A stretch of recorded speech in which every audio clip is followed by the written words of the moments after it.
There we go. Now I'm recording. So these are our goals for today, and we should be able to accomplish all of them.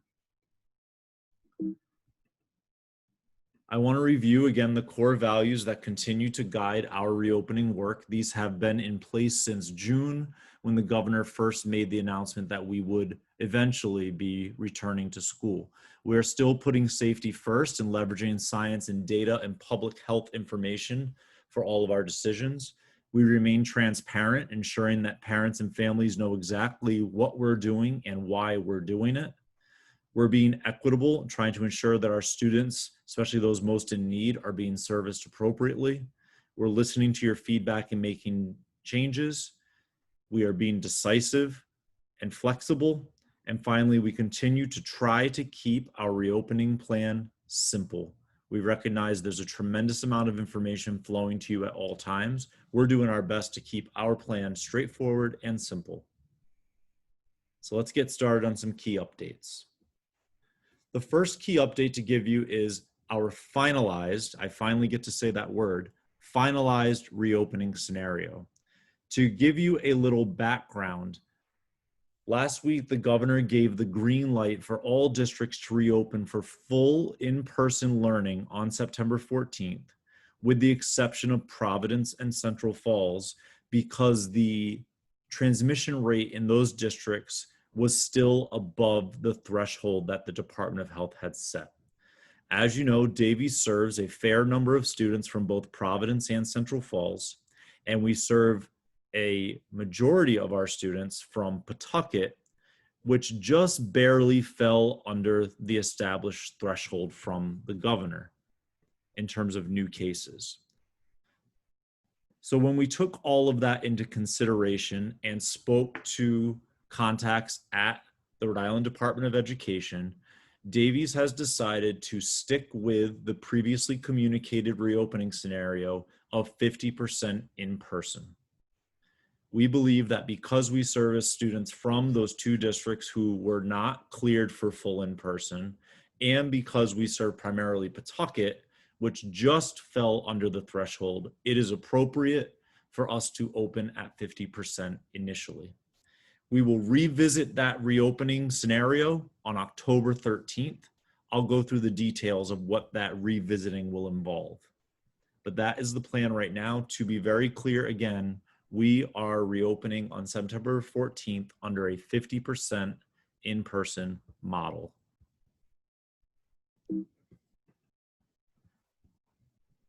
A lot of you are wondering, well, what does that exactly mean for my child? What days will they be in school?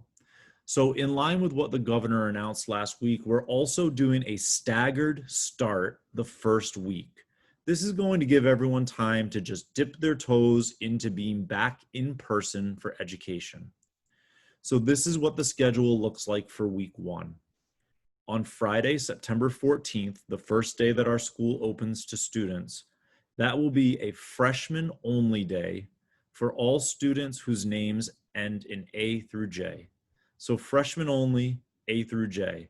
They'll have the school to themselves that day, and they will go through various orientation activities to get used to school. On September 15th, that is a freshman only day, only for students whose last name are K through Z. So the other half of the freshman class will have the school to themselves on Tuesday, September 15th. On Wednesday, the 16th, all grades will report to school, but only students whose last names are A through J. So 50% of our population, roughly, will be in school on Wednesday, and that will be another orientation day to give freshmen more time to get used to the school and to orient our upperclassmen to the new COVID protocols. On Thursday, September 17th, that is orientation day for all grades, students whose names end in K through Z. So the other 50% of all students will be in school for orientation on Thursday.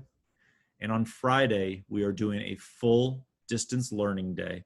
All students will be at home, engaged in distance learning, and going to their classes through Zoom. We're keeping a distance learning day that first week because we want our students to be prepared to engage in full distance learning, because one day of the week, every week, will be full distance learning, and we want to make sure they're ready to do that. So that is our week 1 orientation schedule. What's nice about this, for those of you who may be more apprehensive about your children returning to in-person instruction, is in that first week, students in grade 9 will have only 2 days in the building, and students in grade 10, 11, or 12 will have only 1 day in the building. This is a nice way for people to get used to the new procedures and protocols and to gain a level of comfort with being in school for in-person instruction under all of the new guidelines. That is the week 1 schedule. Beginning on week 2 through week 5, we will follow our regular 50% operating schedule, which is depicted here. That means starting on week 2, which is, let me make sure I have my dates right, which will begin on September 21st. On Mondays, all students will stay home for distance learning through Zoom, like we did in the spring. On Tuesdays of every Tuesday, week 2 through 5, all students whose last names are A through J will report for in-person learning, which means K through Z students are learning from home. On Wednesdays, all grades report last names K through Z, which means students whose names end in A through J are learning from home. And then we rotate on Thursday and Friday as depicted. So at the end of any of these weeks, students are learning from home 3 days, and they are learning in person 2 days. This is in line with the partial in-person scenario that was approved by the Department of Health. So this will be our established schedule, weeks 2 through 5. If this is a lot of information for you to process, I'm going to share with you shortly a link. We've created a detailed calendar that shows the first few weeks of school, so you can slap it up on the fridge and know exactly which days your children should be coming to school and which days they'll be learning from home. A lot of you might be wondering, well, what happens after week 5? What happens when we get to that point where we need to reevaluate? This is how we'll determine next steps around mid-October. First of all, it's important to realize we're doing this 50% scenario so that we have a period of familiarization with the new way of doing things at Davies. We're calling it phase 1. Those first 5 weeks are phase 1 of reopening. So from September 14th to October 19th, that's going to give all of us time to get used to and to adjust to the new realities of how schools operate, and also for us to tweak our procedures that we've developed through feedback and implementation. It's important that I note that some of our procedures and policies will be adjusted once students are in the building. We need to get used to doing all of these things that we're prepared to do. So phase 1 familiarization happens during those initial 5 weeks. We're then going to revisit our reopening scenario, and we're going to do that on October 13th. On October 13th, I will communicate with the Department of Education and the Department of Health to review current public health data and to determine if it is appropriate for us to move towards more in-person instruction or to possibly move to less in-person instruction. My hope is for more, but we'll only do that if it's deemed appropriate by RIDE and the Department of Health. Davies will not make that decision in isolation. The purple flag there notes what we'll do if, and I put that in capital letters, if the public health data supports a return to full in-person learning. We will use the dates of 10/14 to 10/19 to get ready for that. We're going to need to make adjustments in our school if we're going to welcome back 100% of students at a time. We'll use that week to do it, still operating under our 50% scenario. And what that means is if the public health data deems it appropriate, we would start full in-person learning on October 20th. only if deemed appropriate. If not, we will continue operating under this schedule until told to do otherwise. I know I went over a lot of information and it's very complicated in terms of who's going to be in school, which days, when are we doing distance learning. So I put a link up here in this flag. I want to send you to our website. If you go to daviestech.org/welcome back, you will see a memo that I wrote detailing all of that information. And also there's a calendar that you can print out and put up so you know exactly what's going on every day and which day your students will be in person and which day they will be learning from home. It also details the ways that we will determine what our next steps will be. And also, I should have made this clear at the start. You'll have time to ask questions after I go through the information. So if you have them, feel free to jot them down and we'll do our best to answer them. Okay, so we've gone over our reopening scenario, the rationale behind that, and how we'll determine what happens next. So now I want to get to some information I know a lot of you have been very eager to hear. Let's talk transportation. I have some very important updates for everyone. And I'm going to go through each of these 4 transportation partners because, as you may know, Davies is not a community-based school. We have students coming from all throughout the state, so therefore we have transportation partners that vary. So let's start with students from Lincoln. We registered all students who live in Lincoln. The routing is complete, meaning your pickup time and your pickup location. And Miss Lori, my assistant, has already sent those letters out. They are on their way.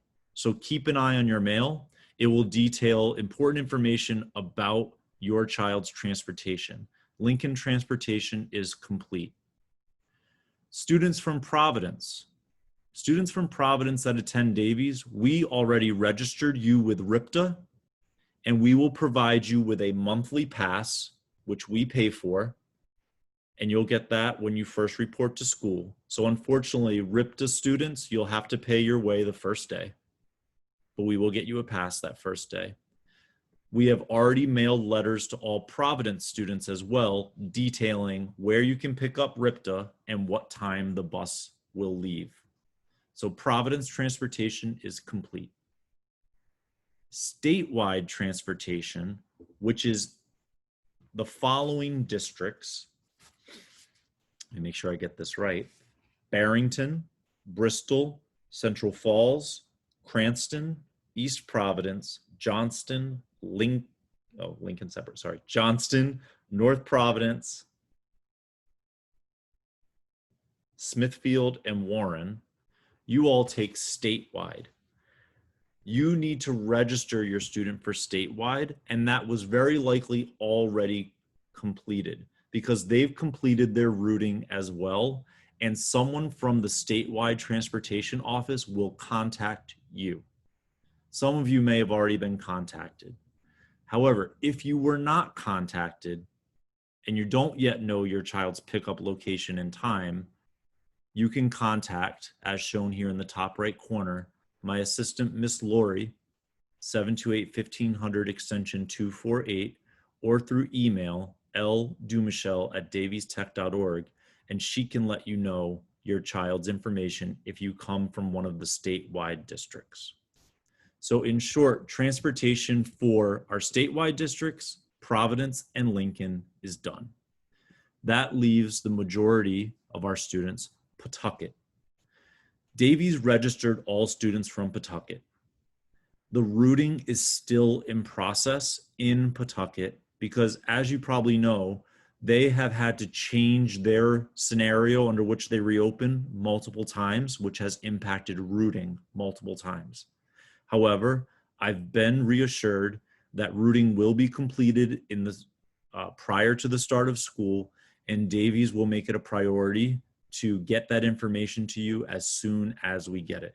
We will notify Pawtucket families of routing information as soon as it's complete.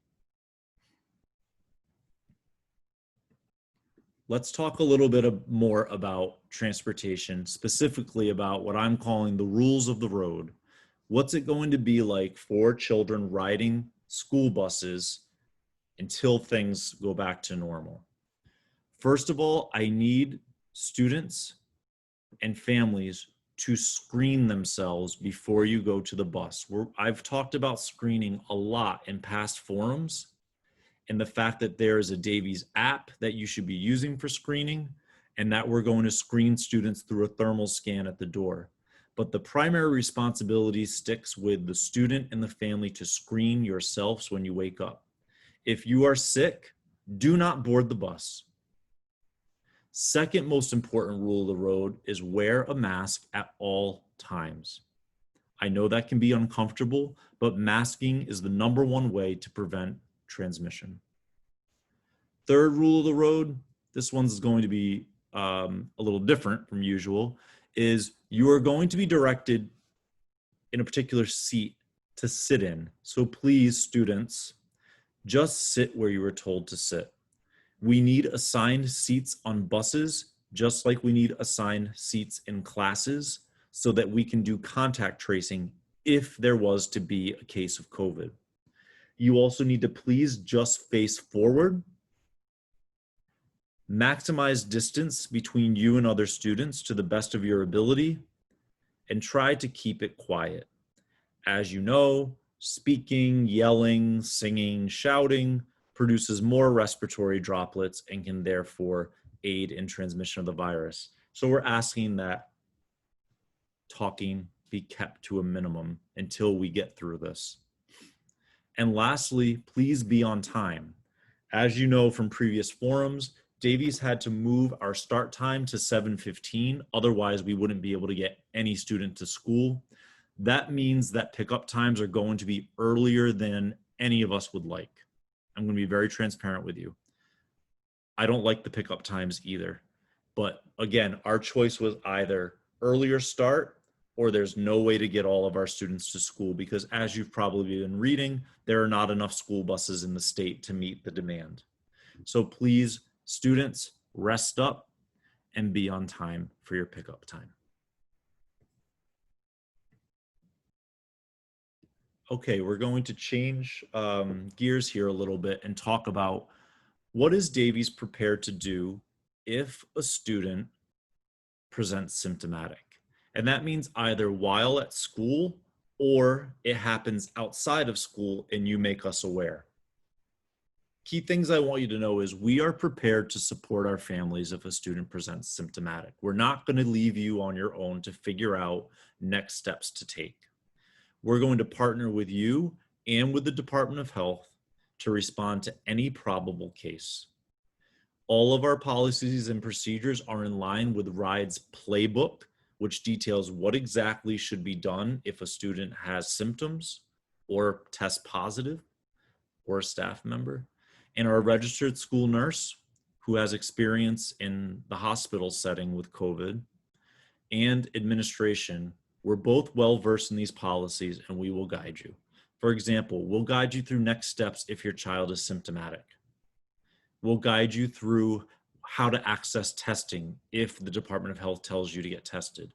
And we'll also guide you through determining when is it okay to come back to school. We're prepared to partner with you to do that.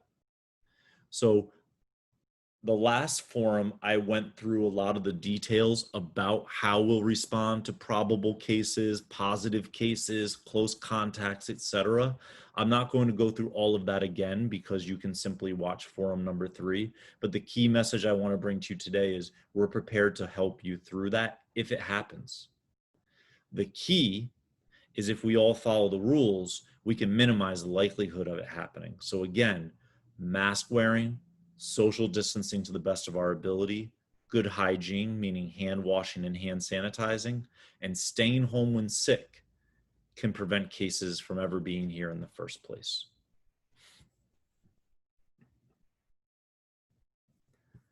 Now that we've figured out a lot of the health information, I've started getting more questions from parents about instructional aspects of reopening. And I want to stress to you that our teachers have been working tirelessly to prepare to meet the needs of students. As you may know, our teachers have already completed 4 full days of professional learning here at the school to prepare for the return of your students, and they have 3 more days of professional development next week to prepare. These are the types of things that they're doing. Starting at the top, our CTE teachers are preparing to prioritize practical, hands-on instruction in their shop areas when students are in person, and then focusing on the theory aspect while at home. Our teachers are preparing to assess gaps that may have resulted from distance learning in the spring. Maybe the entire curriculum wasn't covered, or maybe students struggled to understand a particular concept through distance learning. We're prepared to assess and identify those gaps. Our teachers are also prepared to focus on the non-negotiable knowledge and skills. Because we'll have less in-person time with students to start, we're focusing on those most important things from each course and getting rid of some of the nice to know things. We're focusing on the non-negotiables. Teachers are also working very hard to plan meaningful and engaging learning for the days that your children will be at home. Because some of those days your children will be learning independently, but the teachers are planning to present that information to students in an organized, easy to follow way, and to make it meaningful and connected to the learning they do in person. And lastly, I don't want to neglect the fact that we are preparing to support your children's social emotional well-being. We recognize that students may come back this year at a heightened state of anxiety. Some may be fearful. Others are going to be incredibly happy to be back. Whatever those mix of emotions are, we're working hard to be ready to support students. So I ask that you also be flexible with the teachers, because despite what some people may think in the media and whatnot, I can assure you that our teachers are working very, very hard to welcome back your students. And they're getting used to these new procedures too. So we all need to give a level of deference and flexibility to Davies teachers. But they are working very hard to get ready for that. Let's talk about what am I asking of families and students? And I'm telling you this now so families, you can talk to your students about it.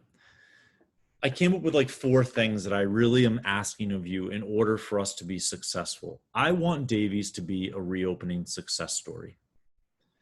And in order for us to do that, I need families and students to help us out. First thing I'm going to ask is follow rules. There are unfortunately more rules at schools than ever before, but they're important. So please wear your mask, social distance as much as possible, and complete your daily symptom screening so we can prevent any spread. Parents, I'll ask you to reinforce that with your children. Second thing I'm going to ask, if your student is sick, they must stay home. I know that in years past, a lot of you are probably thinking, oh, this is the same guy that used to send me a letter every time my student was absent too much. I want students here, but in the age of a pandemic, until this is gone, we have to stay home if sick. So if a child is symptomatic, and I went through that list of symptoms in the last forum, they must stay home. And if they report on the app, it will tell them whether to come to school or to stay home. I also want to remind families, a lot of us missed doctor's appointments during the pandemic. Please get your child's doctor appointments updated, update their immunizations, and get their medications ready. If your child suffers from seasonal allergies that will present as COVID symptoms, runny nose, stuffy nose, etc., get their allergy medicine ready to go so they can be on it and then won't be symptomatic with something that will look like COVID symptoms but could be seasonal allergies. Update immunizations and get needed medications ready, please. Third, this is for students. Students need to be in attendance when and where they're supposed to be, whether that's at home or in person, and they need to engage in distance learning, whether that's through Zoom following their schedule or on days that they're learning independently when their peers are in the building. Students, you have a level of responsibility. You have to be responsible and engage. And lastly, for parents, please, if your contact information has changed since last year, please update it. We need to make sure that we can get in touch with you. So please update your contact information with the school if anything has changed, and I'll give you the contact person to send that information to at the end of the presentation. So I need these 4 things to come together. Davies is prepared to do our part, and I know that if the students, the families, and the educators work together, Davies can be a reopening success story. A few couple quick updates, and then we're going to get to Q&A. First thing is students need to download the Davies Health Screening app. I put 3 important steps here. There's a link to a video in which Mr. Mazzone, the person who built the app with his students, explains exactly how to download it. There's also a written user guide that students can refer to, and it's important for me to let everyone know this works on Android devices, iOS or Apple devices, and student-issued Chromebooks. And this user guide and video gives directions for all of those. The expectation is that all students download it and that all students use it every morning. And there's no reason for them not to, because even if they don't have a phone, they will have a student-issued Chromebook. Let's talk about Chromebooks. A lot of parents have been asking about those.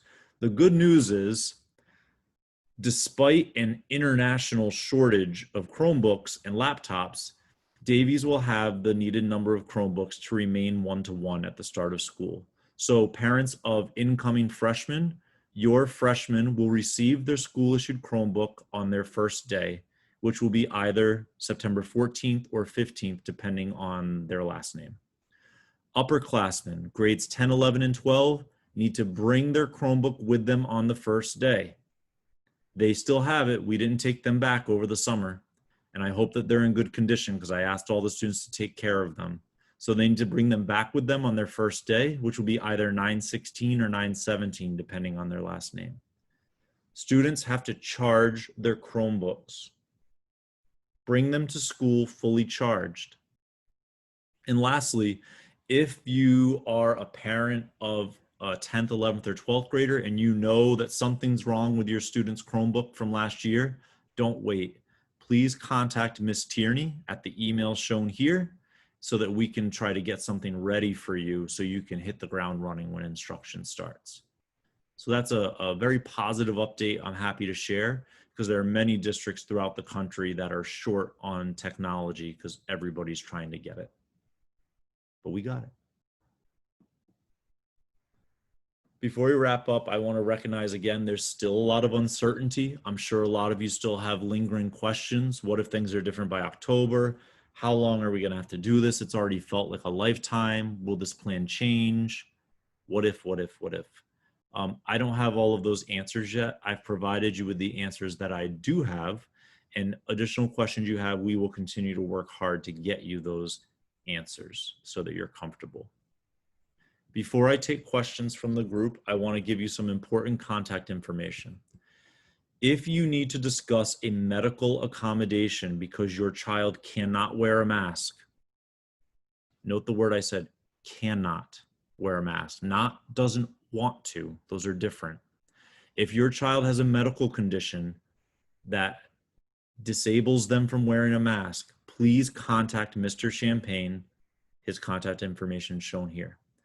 If you need to discuss concerns about sending your child back to in-person learning, please contact me.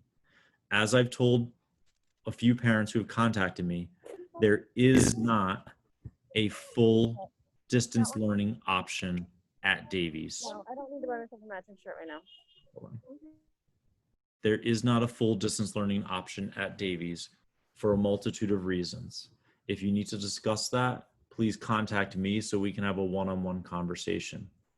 If you have questions about transportation, again, contact Miss Lori. Her information is shown here. And lastly, if you need to update your contact information because maybe you've moved or got a new phone number, please contact Miss Paquin. Her information is shown here. Okay. At this time, I'm going to open it up to questions.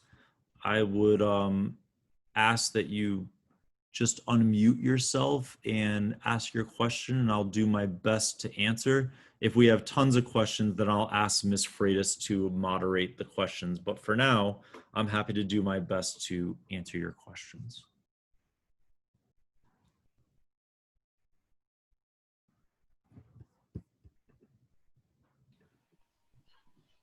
Hello. Hi, Ms. Texera. How can I help you? I had a question about the pickup times. Then you said that you mentioned that it had changed, but you didn't mention what time the pickup time would be. So all of the pickup times for buses depends on which stop your student is on. So when you get your transportation letter from us, it will say your student's bus stop, bus number, and pickup time. What if we're picking them up or dropping them off? Oh, I'm sorry. If you're That's okay. bringing your child to school, so they need Yeah. to be here by 7:15 at the very, very latest, because that's when school's going to start. And the school day ends at 1:41. So let's just say it ends at 1:45 p.m. Okay. So And what is the? Oh, sorry. Go ahead. I was just gonna say everything's moved back a half hour.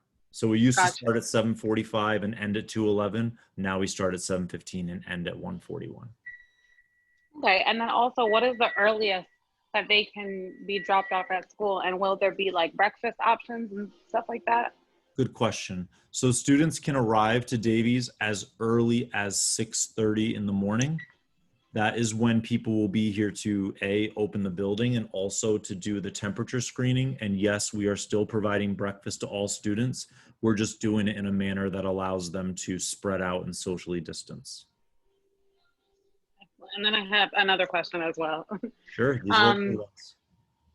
On sick days, do you guys, will you guys provide them with like work and things like that that they can do at home? And I'm not just talking about maybe just COVID, like maybe just, you know, someone not feeling well or something along those lines, now that you do have the distance learning abilities. So if a student misses one of their in-person days, so let's say they're sick on a day that they're supposed to be here in the school, Yeah. they'll likely be missing something that is difficult to replicate at home, because Okay. we're really trying to move those hands-on things that require being in person. So they might need to make some things up the next time that they're in. But yes, there will be several times where they can still work on some assignments at home, even if they're sick. But because we're trying to prioritize those hands-on activities for the in-person days, not everything will translate to doing it on the computer. Does that make sense? Yes, that does make sense. But we And then will try to prioritize that. okay, and then I have one last question. Mhm. And it was in regards to like holidays. If there are any holidays and things like that, will there still be distance learning on those holidays, or would it still be considered a holiday and the kids just wouldn't have any work on those days? So on our established holidays, which you can see on our school calendar on the website, those are just no school days. So like Perfect. we're celebrating all of the holidays that were on RIDE's released calendars. So everything from Yom Kippur to Christian holiday, all of them. We're doing all of them. So on an established holiday, there's no distance learning. It is a day off like it's always been. Mr. Flynn-Tabloff, this is Yes. Freitas. You might want to mention that on the PD days that they would be doing, Oh, they'd yeah. be doing work. So on holidays, there's nothing going on. Kids have the day off, enjoy themselves. But you may recall that RIDE released a statewide calendar that included one statewide professional development day on a Monday each month. And on those days, students stay home and they do distance learning. But again, we have distance learning days on Mondays every week anyway, so that's not really anything new for our students, but they are expected to do distance learning on the professional development days, but not holidays. Those are still days off. Great, thank you very much. You're welcome. Good questions. Thank you. Any other questions that I can answer? I know Mrs. Freitas is responding to some in the chat. There's a question about a freshman entering, and they used to use My School Bucks at Smithfield School. I'm not sure what the school lunch account is called at Davies. Oh, I can't remember. I want to say it is My School Bucks, but I might be thinking of my son's school, honestly, because I know I've heard of that before. I can't remember if that's the one we use or that's the one I use at my son's school. So what I'll do is we will get an answer to that and we will put it in an updated frequently asked questions document. Oh, it looks like another parent's telling me that we do not use school bucks. Unfortunately, I'm the only one in the building right now, so I can't ask my business manager, but we will put it in the frequently asked question document. And we always send that information home to parents at the start of the school year anyway, so that your child can get signed up. I have a question. The school is gonna do the test for the student will have the symptom. Okay, so Davies has signed up with the Department of Health to be able to do school-based testing as long as the state has the resources to do testing at schools. We will be prepared to do that. We're waiting for additional guidance from the state. So if we're able to, I would like to offer that at the school. And there are going to be rapid response units, according to the governor, that if we had a a probable case at the school, that one of these rapid response units would actually come to Davies to do the testing. That's what the governor's most recently said. There's still not complete clarity around school-based testing, but hopefully I'll be able to update you all when I have more information. Okay. And what would be the size of the classroom? How many students will be in a classroom, in the cafeteria, and when they are together, how many students will be there? So the number of students in a classroom will vary depending on how many students are enrolled at 100%. But right now, I believe our largest class at any given time, because of the 50%, the biggest one would be in the mid-teens, Wow. 16, 17. That's maximum. It's a lot of kids together. Well, we only have students in a setting like that if they can still maintain 6 feet of distance. So we've already modified every single one of our classrooms. We've gone classroom by classroom by classroom to ensure that even at a number like that there would be 6 feet of space between each student. And again, that's the highest. Most of our classes will be much less than that.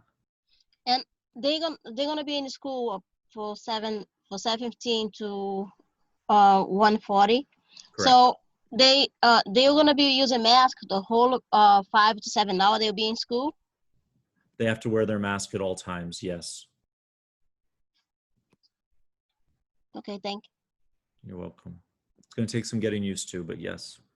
There's a couple of questions about busing and when the schedules are going out. I think you had said that they just went out, but just to verify. Yes, so letters for Providence, Lincoln, and statewide have all gone out. Statewide will actually is supposed to contact our families. The only people who we do not have finalized transportation information for is Pawtucket, and that will be forthcoming as soon as it is done. I have a question. So my son has 2 addresses, his dad's and my address, but I want to use his father's address for the bus. He lives in Central Falls, and I want to use my address in Pawtucket for all the mailing. So who do I contact for that? I would have you please email Miss Paquin right here, Miss, at the bottom of the screen. Okay. At that email, or call her, and we'll see what we can do to accommodate you. That's a different request, but we'll try to figure it out. But please email Miss Paquin with your specific need. Miss Baker. Okay, thank you so much. You're welcome. I have a question about masks. The parent wants to know if students will be disciplined for refusing to wear their masks. So Davies is going to rely primarily upon educating students of the importance of masks, and hopefully they will comply. Like any rule, there will be rule breakers, just like there are rule breakers, adult rule breakers out in the general public since this all started. What we're prepared to do is if a student flagrantly regularly refuses to wear their mask, they will be disciplined and will be picked up by their parent. But we need to be reasonable in terms of what we say. So for example, if a student has their mask on and for a brief moment, they pull it down and take a breath, we're not going to attack them and jump on them. Because any of us who have been wearing masks, there are times that we all do that. However, if a student is like, I'm not wearing this mask, I don't care what you say, that's very, very different, and that will be handled differently. But I'm asking everybody, just like I'm asking my teachers, be reasonable in terms of the fact that these students are wearing these for the entire day. So a brief fleeting moment where a student takes a breath, especially if they're outside at gym when mask breaks are more appropriate, there won't be an immediate discipline. It's going to be more about who are the students who are regularly refusing to follow the rule. And that's going to involve a lot of parent contact and then pretty much asking the parent to come pick their child up because they refuse to follow safety guidelines. If it becomes perpetual and they continually refuse, then they will have to probably seek somewhere else to go to school. You're welcome. Other questions I can answer? There's a question about graduation date. I just don't happen to have my calendar in front of me. We have our graduation date finalized. It's booked at the Stadium Theater as usual. Don't mind me, I'm trying to see if it's in my personal calendar yet. It's not in my personal calendar. It's in June. I can tell you that much. It is on our school website where our school calendar is posted. The graduation date is there. You'll see it, and it is booked at the Stadium Theater, and we're hopeful that we can have a traditional graduation ceremony. I have another question. Are students going to be spending time outside throughout the day besides gym? Also, will all the doors remain closed and locked for safety? Has been mentioned that doors and windows can be open for extra airflow. Good question. So students will not spend time outside besides gym for a multitude of reasons. However, when they are in gym, our PE teachers are prioritizing outdoor activities so they can get that fresh air, possibly spread out at an extra distance, 14 feet or more, take off the mask for a minute to get relief from that for those who really need a mask break. In terms of, but other than that, there won't be a great deal amount of time outside. In terms of doors being secure, yes, our doors will still be secure. We are not propping open doors because, again, we have to find the balance between safety and security. We've been working very hard in the light of school violence to secure the perimeter of our school. And I'm not prepared now to open up all of our doors to get a little more air and to potentially have something much worse come into the building. Will we open windows? Yes, but we've always opened up our windows to get airflow. But doors will not be propped open and kept open. We will maintain a secure environment. I have two questions. One kind of goes with that one. If my child's in the bathroom and no one's in there, can they pull their mask down while they're in the restroom? Also, is there fans in the room to keep kids cool, as we know wearing the mask is very hot? So in terms of removing the mask in the bathroom, if a student is by themselves, I'm going to say this much. We are a universal masking school. So my rule and what I promote to students is wear your mask at all times. However, I'm also a reasonable human being who's had to wear a mask all day. This is the first time I've taken my mask off. And if you look around, it's because I'm by myself. There's no one else around me right now. So it is more appropriate for me to do that. However, I have to develop good habits of, as soon as I leave this office where I'll encounter other people, mask up. So the message to students is wear your mask at all times. If they feel a need to remove it, being a time alone in the restroom would be the most appropriate time.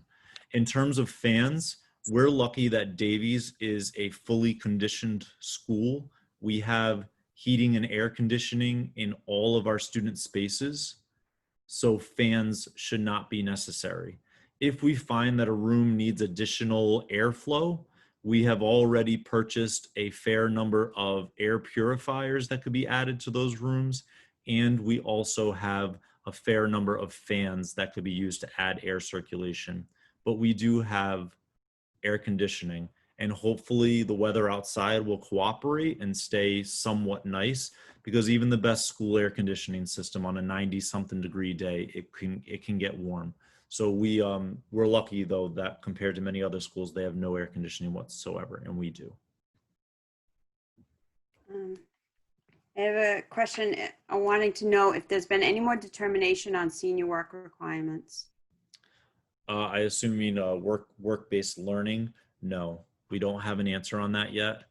As of the start of the school year, work-based learning, school-sponsored work-based learning will not be allowed at the start of the school year, because we're waiting to hear from the Department of Health if it is okay for us to have students going out into the workplace and then reporting to school. Because you may recall our seniors, some of them would start their day at their work-based learning and then report to school later in the day. I'm waiting to find out if that is allowable. So I have a question on that. If they don't finish their work-learning base, will they have to do it next year for the next year, or how they're gonna work? If students are unable to do work-based learning because of COVID-19, we would have to adjust our graduation requirement. We would not require a student to do another year, another semester. We wouldn't do that. This is out of the student's control. I'm very, very hopeful that we are allowed to do work-based learning, because it's an incredibly valuable learning experience for our students, and it is part of what we do. But if COVID prevents it, we wouldn't make the student pay the price. Okay, thank you. You're welcome. Do we know anything about senior pictures? I am working on that. So I just asked our picture vendor to share with me how they're going to do pictures in line with COVID guidelines. They just emailed me that document. In full honesty, I haven't had time to read it yet, but I am working with Mrs. Medeiros, who is in charge of our yearbook and pictures. We're working on figuring that out. So we will come up with a solution for pictures for everybody. Will there be any after-school activities? To start the school year, there will be no after-school activities in person. However, we are planning for clubs that can run remotely to run remotely once students are home. The reason we're doing that is because we need to empty the building out as soon as possible so that we can begin the daily deep cleaning and sanitizing that is required. So that means our custodians going around and cleaning spaces, using our electrostatic sprayers on frequently touched surfaces. That's going to take a lot more time. So we need to get the building emptied out. It also reduces potential unnecessary contact between students. Once things are in better shape, then yes, we want to get all of our after school activities up and running. The only exception is that right now the Rhode Island Interscholastic League has approved for cheer and cross country to start on September 14th. So we're prepared to allow those two sports to start. However, it's important to note there will not be any transportation provided for after school activities this year because we cannot afford it. I'm sorry, could you please repeat the other sport, cross country, and what was the other one? Cheerleading. Thank you. You're welcome. How about Skills USA competitions and esports? So luckily our skills competitions don't really start until much later in the year. So I'm hopeful that by the early, after the holidays in springtime, that things are better so we can do skills competitions. We are still a Skills USA school. So we are hoping that that can still occur. Esports, for reasons that are rather unclear to me, has not been approved to start yet by the Interscholastic League. But I have a meeting with my athletic director tomorrow, and I'm going to ask him why that is, because that seems to me like a very low contact sport that could take place. But as of right now, it is not approved by the Interscholastic League, but I'll find out why. I have a question that kind of shifts gears a little bit. Will the parents be notified if there's a child or staff who's tested positive and that our child needs to quarantine? If your child needed to quarantine, yes, you would be made aware. You would be made aware. We will follow the Department of Health's lead in terms of what's communicated. They will let us know if it's something that the whole school community needs to know or if it's not. That's going to be a DOH call. But if you need to know, you most absolutely will be contacted and made aware. How about SATs and PSATs?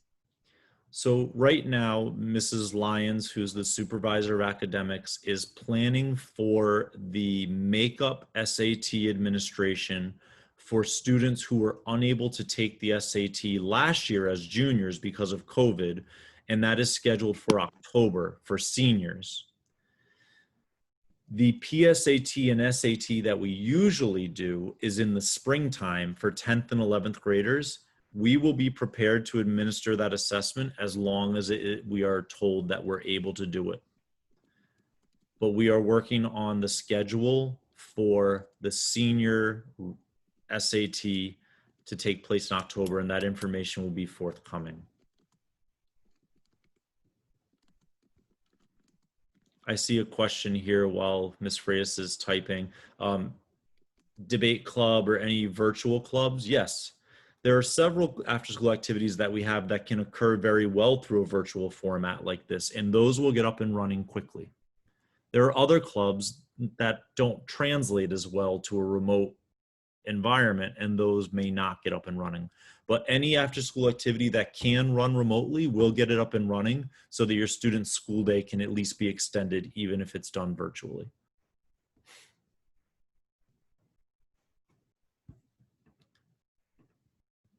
Any other questions that we can answer? I've seen a couple questions about cosmetology on here.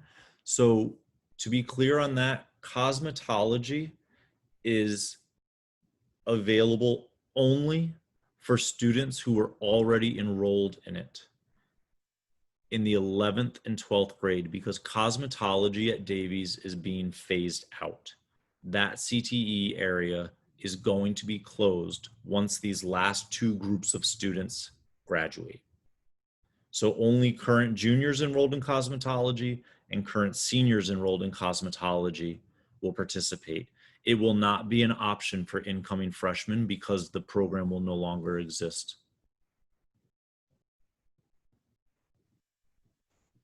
We are prepared to replace it with a new program, but unfortunately COVID-19 put a stop to that.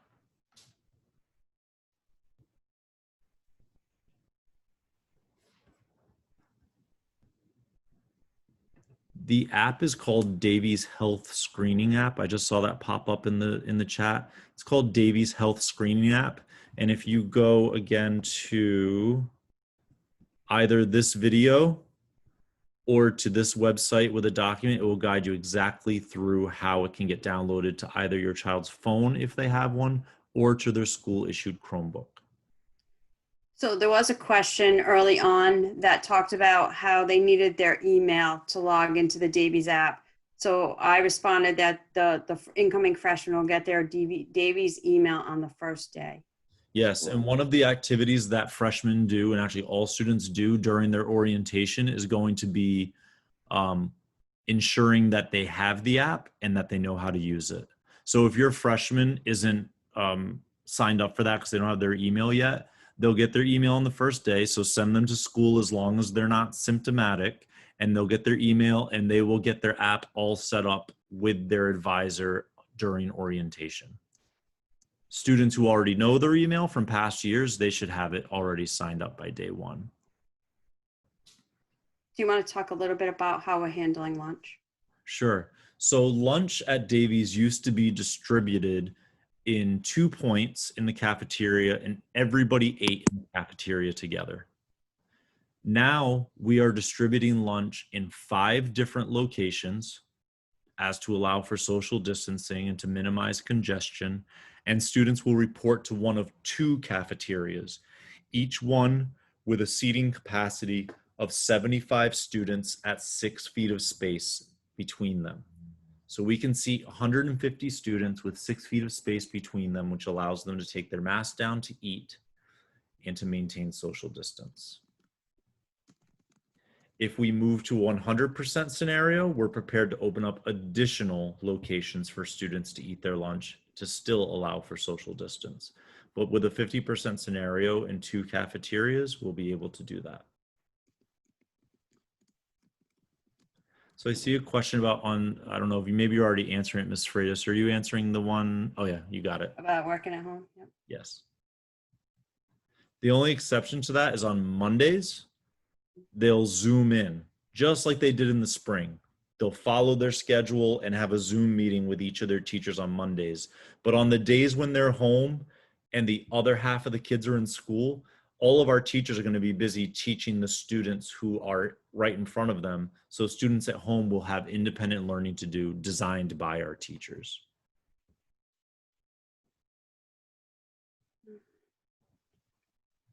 Okay, so I think this question that Crystal posted is really about when you say students declare their major. I'm assuming, Crystal, that you mean selecting their career and technical area.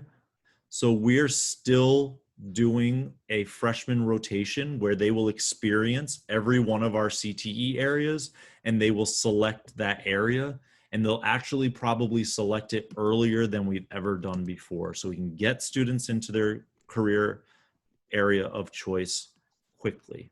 So they will still get a full rotation and select their CTE area as freshmen. Is it inappropriate to ask when you think that date might happen? When they'll select it, you mean? Yes. Ooh, I can't remember the exact date. It was before Christmas, wasn't it? Okay, Ms. Freitas? that's good enough. I guess it depends on, depends on how we end up after the 20th, I think. Yeah. So that's it was key. Christmas to February, in between there somewhere. Yeah, so Ms. Davis, it really depends, like Ms. Freitas said, on when we revisit in October. If we can go full in person or have to stay 50%, that's going to determine how quickly we try to rush kids into their CTE area. Because if we get the idea that, oh man, we're going to be doing distance learning for a while or something like that, say that infection rates spike, we want to get kids in their shop area quickly.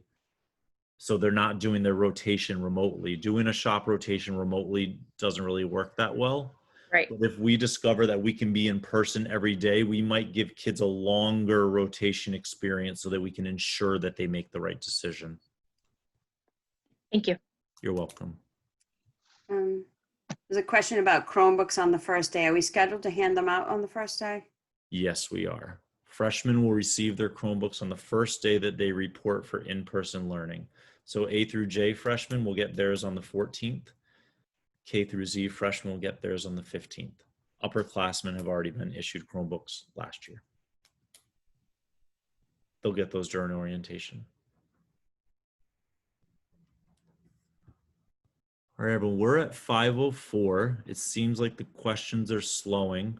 What we're going to do is save this chat, make sure that we update our frequently asked question document, which you can get on the website. And what I'd like you to expect from us is expect another forum probably right after our first week of school. Between forum number 1, 2, 3, and 4, which are on our website, you should have all the information that you need for your child to start that orientation week, especially once you get your transportation information, which is coming to you. And as long as you review the memo and the calendar that are on our school website and linked here in this flag. If you look at that information, we're ready to get your kids back during orientation week. After orientation week, I'm going to hold another forum to share with families how the first week went and to let you know what changes we need to make and maybe to let you know what went well and what didn't well and to ask for your continued partnership to make this reopening a success. So once we book that, we'll send out an invitation again. We'll all get together again, and I'll obviously be open to your feedback about what your students' experience was that first week, and we'll do our best to keep everything moving in the right direction. All right. So again, I thank everybody for joining us. Thanks for your continued partnership. You know, if you have any questions related to accommodations, talking to me about concerns about in-person, transportation, or updating contact information, these are the people to contact. And I hope that everybody has a really wonderful Labor Day weekend and that you can enjoy what is supposed to be a really beautiful weekend. So thank you all again. Have a great day.